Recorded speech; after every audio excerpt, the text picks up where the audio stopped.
Bonjour, bienvenue dans notre nouvelle émission de Interview by Team Event. Aujourd'hui, nous nous sommes penchés sur le concept de la RSE qui est la responsabilité sociétale et environnementale. Beaucoup d'entreprises cherchent à appliquer, en tout cas à mettre en place une politique RSE viable, mais pour avoir plus d'idées sur la question, nous avons rencontré pour vous l'enseignant-chercheur Natacha Mbouna qui va nous éclairer un peu plus sur la question. Bonjour, je suis Mireille Natacha Mbouna, je suis enseignant-chercheur, j'exerce à l'Institut national des sciences de gestion. Je suis professeur agrégé des universités en gestion des ressources humaines. Je suis également directeur des études à l'Institut national des sciences de gestion où j'organise le premier cycle avec des chefs de département, licences fondamentales, professionnelles et ainsi que les formations en BTS. Je suis également, dans le cadre de mes responsabilités au CIREGED, responsable du groupe de recherche en gestion du Centre international de recherche en économie et gestion pour le développement. Par ailleurs, je suis expert CAMES et donc j'évolue en tant que membre du CTS Sciences économiques et de gestion SEG, ainsi qu'expert PRED pour l'évaluation des établissements publics et privés de l'enseignement supérieur de l'espace CAMES qui regroupe 19 pays.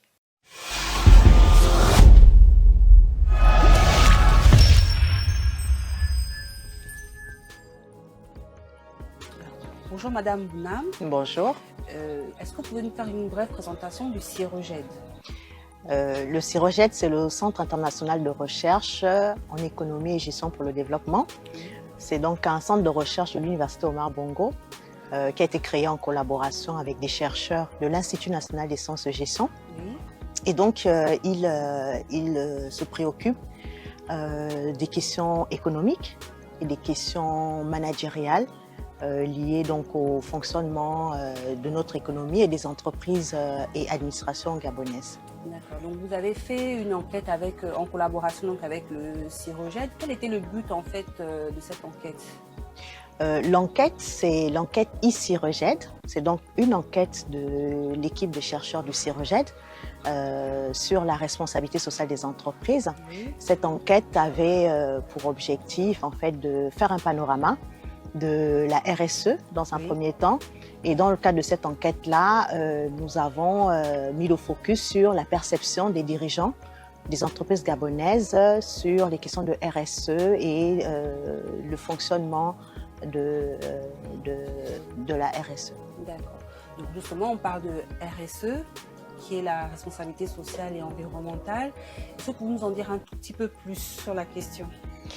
Donc la responsabilité sociale des entreprises, c'est un phénomène qui fait partie un peu de la gestion des entreprises. Oui. Il s'agit de la prise en compte par les entreprises de questions sociales et environnementales, de l'éthique des affaires, de la morale et donc de la bonne gouvernance. D'accord.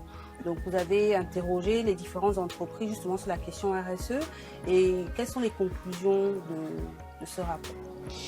L'enquête e-CIREGED sur la responsabilité sociale des entreprises a enquêté 147 entreprises. Ah oui, comment?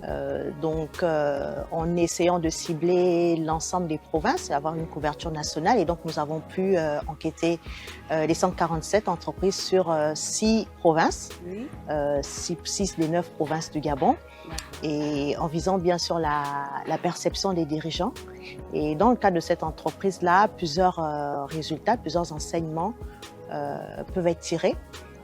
Dans un premier temps, en fait, une méconnaissance de la responsabilité sociale en tant que concept de gestion et en tant que levier de fonctionnement des organisations. Les PME, par exemple, ont un peu plus de difficultés à savoir ce que c'est la RSE par rapport aux grandes entreprises qui sont déjà au fait de ces questions. Ça, c'est un des enseignements. Un autre enseignement, c'est que juridiquement, le corpus qui accompagne le fonctionnement des entreprises est assez méconnu, sinon inexistant. Et donc, la question sur la normalisation de la RSE se pose comme une grande demande dans notre environnement. Et dernièrement d'ailleurs, il y a un texte sur la responsabilité sociale qui vient d'être repris Oui. dans les chambres, dans les chambres du Parlement, qui devrait pouvoir venir relever un peu cette lacune réglementaire au niveau de la RSE. Au niveau de la RSE. Ça veut dire qu'en fait, la RSE, c'est-à-dire mettre en place une politique responsable dans les entreprises, pour le moment au Gabon, n'est pas vraiment au fait de la situation, on va dire. Oui, disons que la RSE implémentée au Gabon a plusieurs caractéristiques.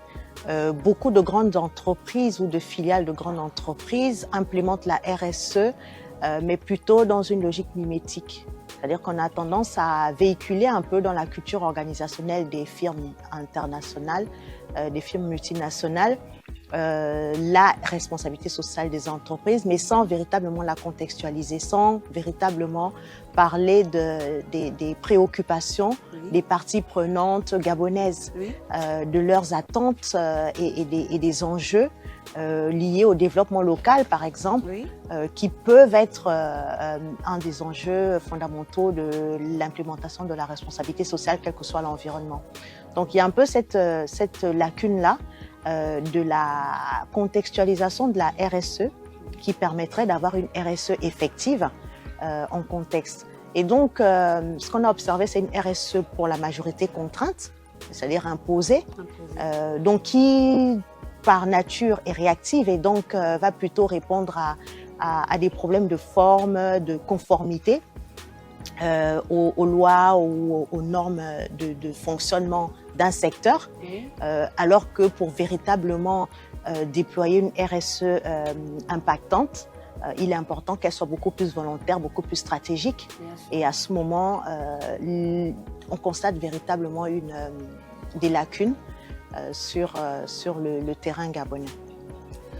En fait, comment aborder la chose? C'est-à-dire, normalement, la RSE, c'est-à-dire cette responsabilité que nous devons avoir, c'est dû à un constat parce que on nous interpelle avec les différentes COP qui ont eu lieu en France et partout ailleurs, même au Gabon récemment encore, le sujet a été abordé sur les gaz à effet de serre, toutes les conséquences que ça a par rapport à l'environnement. En fait, il faudrait que chaque entreprise se sente non pas obligée, mais se disent qu'elles doivent contribuer en fait à une transformation de leur façon de travailler, de leur économie, puisque je pense que la RSE ne touche pas que l'environnement. Souvent on pense que c'est que l'écologie, mais c'est aussi le social et l'économie, pour pouvoir se dire nous devons tous changer nos comportements, être solidaires pour, on va dire, un meilleur environnement, pour diminuer l'empreinte environnementale. Donc logiquement, on devrait non le faire par obligation, si j'ai bien compris, mais par, on va dire, par conscience. Donc moi, ce que je me demande, c'est pourquoi on s'est tourné vers des chercheurs justement pour cette question RSE. Quelle est l'importance en fait? Déjà, il faudrait, comme je l'ai dit, comprendre que l'entreprise gagne à faire de la RSE. L'entreprise a beaucoup d'intérêts stratégiques, managériaux, économiques à implémenter la RSE. D'ailleurs, l'enquête le montre, plusieurs attentes liées à l'implémentation de la RSE ont été révélées.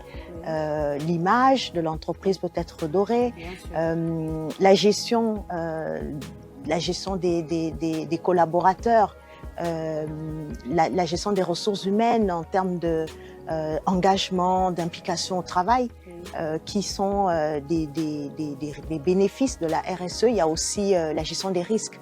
En pratiquant la RSE, on réduit les risques opérationnels de l'entreprise, et en même temps, la RSE a un coût.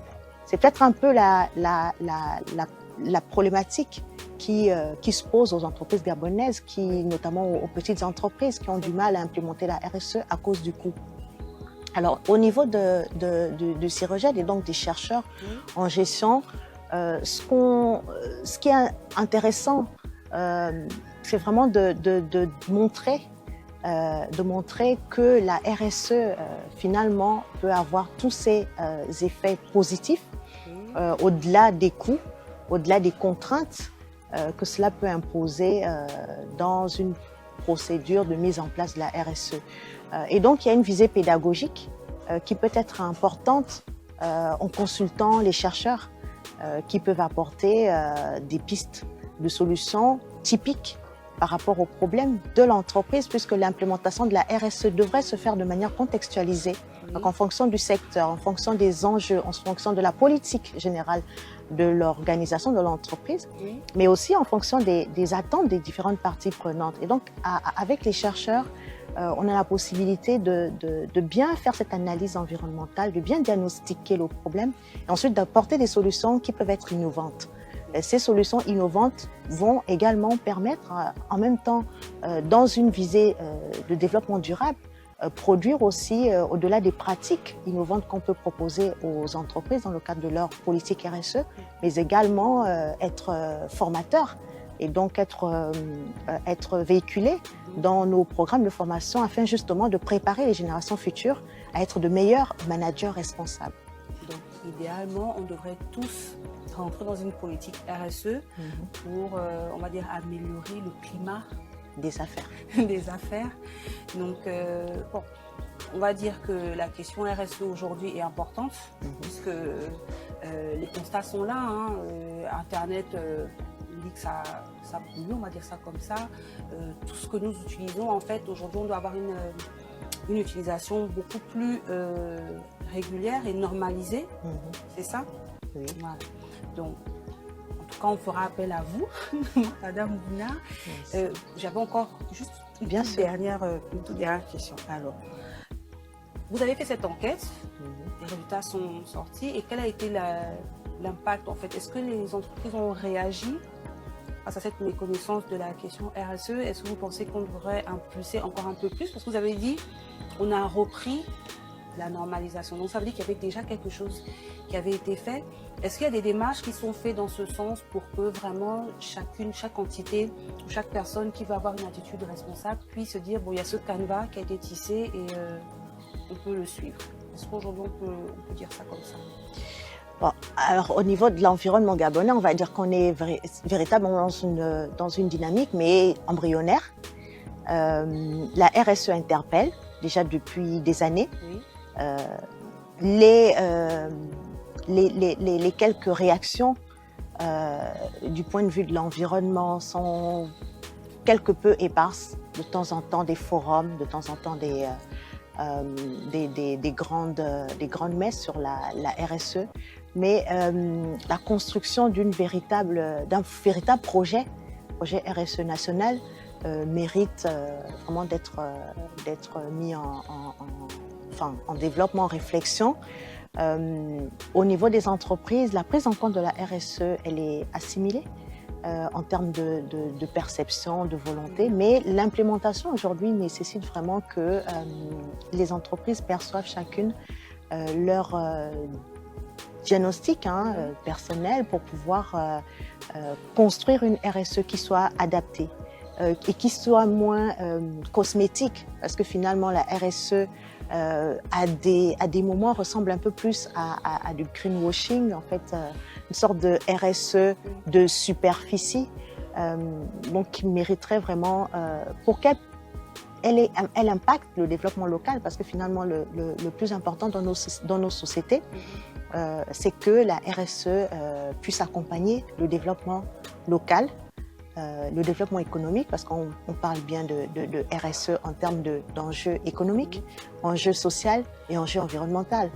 Donc, pour véritablement construire une politique RSE globalisante, il est important que ces aspects-là soient considérés et qu'on sorte un peu d'une RSE de nature cosmétique. D'accord.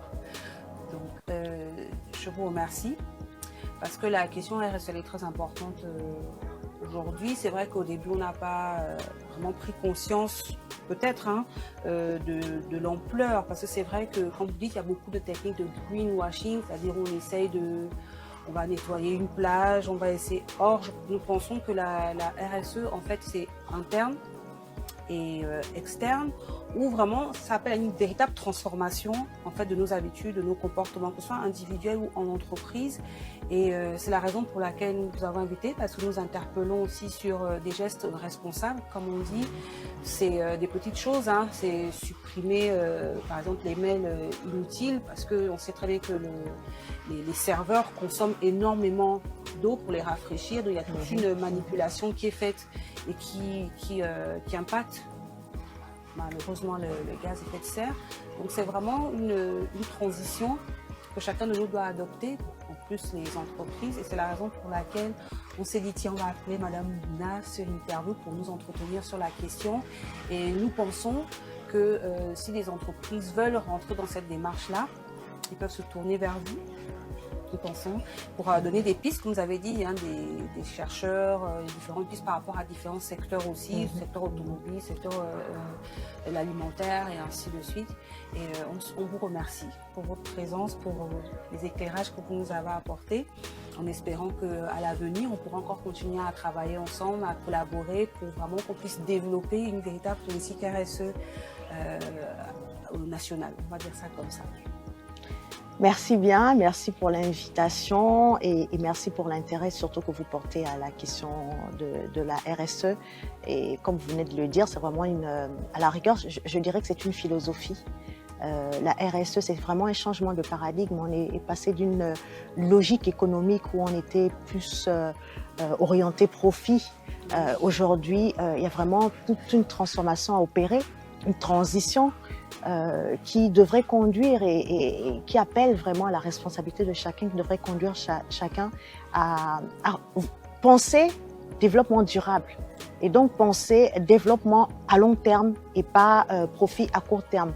Et donc la durabilité vraiment dans toutes les pratiques des entreprises doit être le souci majeur et c'est vraiment une transformation du mind vraiment qu'il faut envisager au-delà simplement d'actions qui ne véhiculent pas un changement véritable de comportement pour adopter une politique responsable viable. Merci. Donc, vous avez regardé, vous avez suivi, c'était donc l'interview by Team Event avec l'invité Natacha Mouna, chercheur à l'Institut de gestion. Si vous avez des questions, si vous avez des interpellations, n'hésitez pas à nous contacter, on fournira donc ces coordonnées. Merci de nous avoir suivis. Au prochain épisode. Merci.